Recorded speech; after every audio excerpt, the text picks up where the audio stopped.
మనం 23వ అధ్యాయం ద్వాదశ పారాయణం. అగస్త్యునికి ఆత్రి మహాముని వివరించిన ద్వాదశ పారాయణం గురించి చెప్పిన విశేషాన్ని వివరిస్తాను విను అని జనక మహారాజుకు వశిష్ఠుడు వినిపించి నంబరి చరిత్ర ఆలకించవలసిందని చెప్పాను.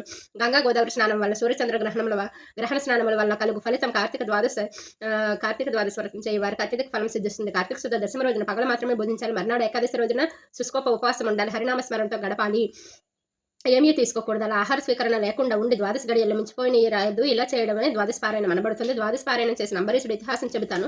పూర్వకాలం అంబరీషుడైన మహారాజు ఉండేవాడు. ఆయన హరిభక్తుడు. హరినామ సంకీర్తమన్నా హరికథ శ్రవణమన్నా ఆయనకి ఎంతో ప్రీతి. ఒకనొక కార్తీక మాసంలో శుద్ధదశమి ఆ రోజంతా నిరంతరం భగవదారాధనలో ప్రొద్దుపూర్చి ఏకాదశిన నిలాహారం అన్నాడు.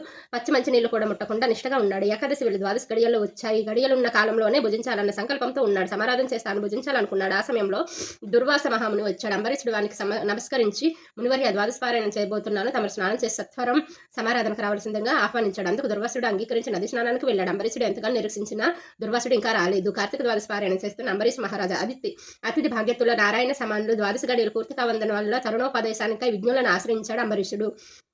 మహర్షులారా, ద్వాదశ పారాయణం అతిక్రమించు అంతకు ముందు చేసిన ద్వాదశ పారాయణం ఫలితం పోతుంది.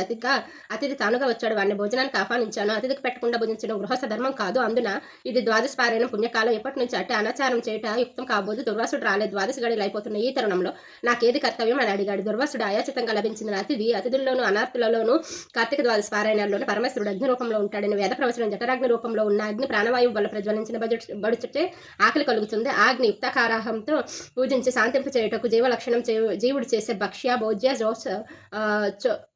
చోష్యాదుల రూపమైన ఆహారంలో వారిలోనే అగ్ని ఆరగిస్తున్నాడు. కనుకనే ఇంటికి వచ్చిన అభ్యాగతి శూద్రుడైన చండాలుడైన వదిలిపెట్టి భుజించరాదు. నిత్యాగ్నిహోత్రుడు నిష్ఠాగరిష్ట యోగేశ్వరుడైన విప్రశ్రేష్ఠుడగు దుర్వాసుడే అతిథిగా వచ్చాడు. అతనికి కాదని ముందుగా భోజనం చేయడం వల్ల ఆయురారోగ్యాల కీర్తి ప్రతిష్టలు తొలగిపోతాయి. భోజనానికి రమ్మని ముందుగా భుజిస్తే ఆ ముక్కోపి శపించే పరిస్థితి దావురించవచ్చును. కనుక అతిథికి నిర్లక్ష్యం చేయడం పారాయణ అతిక్రమించిన దోషం రెండు విపత్కరాలే అన్నాడు. కార్తీక పురాణం 23వ రోజు పారాయణ భాగ్యం.